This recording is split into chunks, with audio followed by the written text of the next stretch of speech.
What neighborhood do I build next? That was the question at the end of the last episode. And after some introspection, I decided that I'm not going to build a neighborhood at all, which you probably figured out by reading the title of this video. Instead, I'm going to build a very important piece of infrastructure. Let me back up a little and explain. One thing I really like to have in all of my cities is at least one train line. Trams are great, but I want at least one heavy gauge rail line, because when there's an airport in a city, and there will be an airport in this city eventually, you need big fat train cars to transport everybody from the airport to the city. Trams wouldn't cut it. Now, traditionally, I have always used rail and not metro in my cities, because up until a couple patches ago, metro only ran underground, and I really like to see my trains moving around my city. That's one of my favorite parts of city skylines. But now that metro can be run above ground, I want to try it out. But what this all means is that somewhere in the city, my Sims have to transfer from the train line, which they'll come in on from off the map, to the metro system. There needs to be an interchange of some kind. And I know that there's a prefabricated rail to metro interchange, but it's really big and it uses a 4-lane road, and I just think that I can build one that's slimmer and a little bit more stylish, and that's what I'm doing. But despite being slimmer and more stylish, which it definitely will be, the facility is still just going to be a little bit too big to try to squeeze into the east end of my island, and the obvious solution is to put it out in the ocean. So here we are. I've got my passenger rail station here, right across the street from a metro station. The rail station is a terminus, so the track doesn't have to continue on towards the island. And the metro is underground briefly, so it can go beneath the roads that I'm building. This little squarish traffic circle situation, so cars can get anywhere they need to go relatively conveniently. And then these other tracks that are passing over my stations are going to be a bypass for freight, which is a train line that's going to run along the south side of my island where all the industry is. And down the road that'll reduce traffic on my freeways, not that it's really bad right now.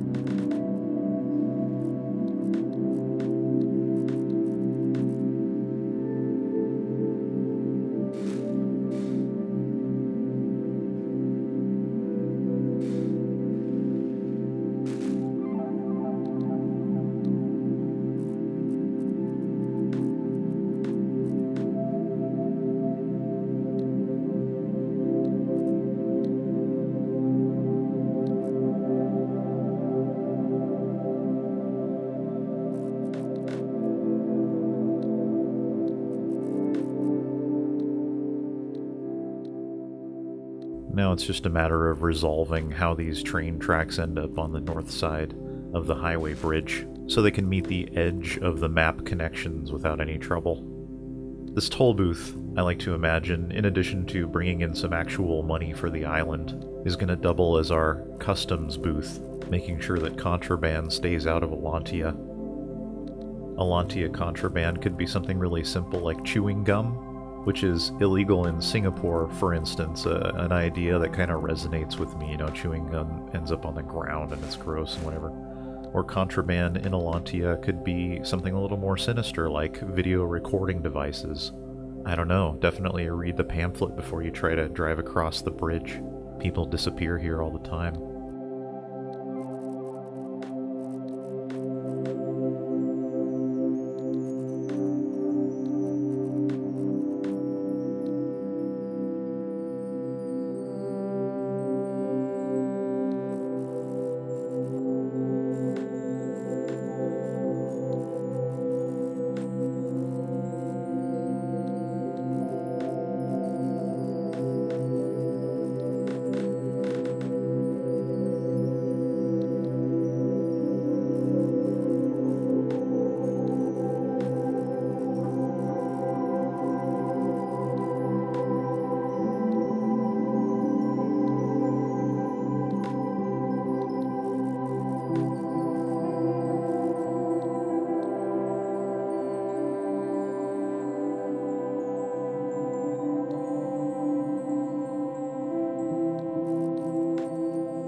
Landscaping on a concrete substrate is a little bit different than landscaping on grass, right?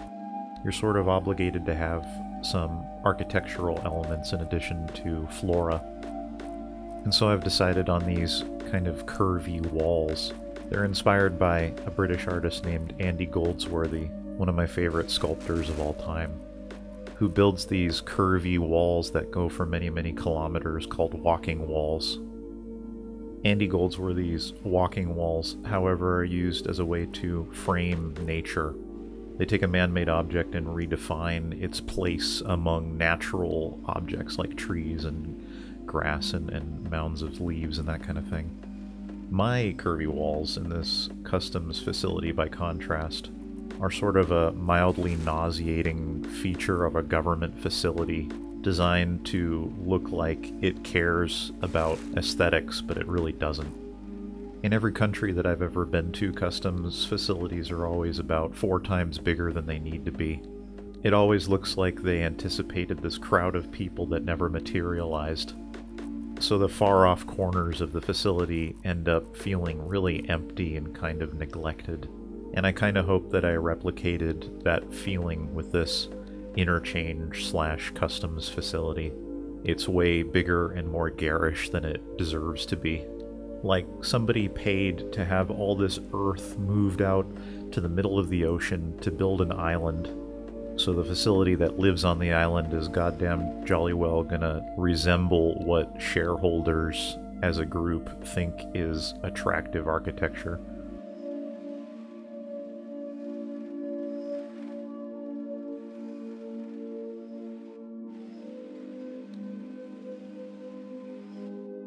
In keeping with the theme of young adult fiction, or maybe even magical fantasy nomenclature, I'm going to call this the Shard. The Southern Ocean, I'm going to call the Sea of Whispers. In the Northern Ocean, I'm going to call the Sea of Ghosts. Spooky.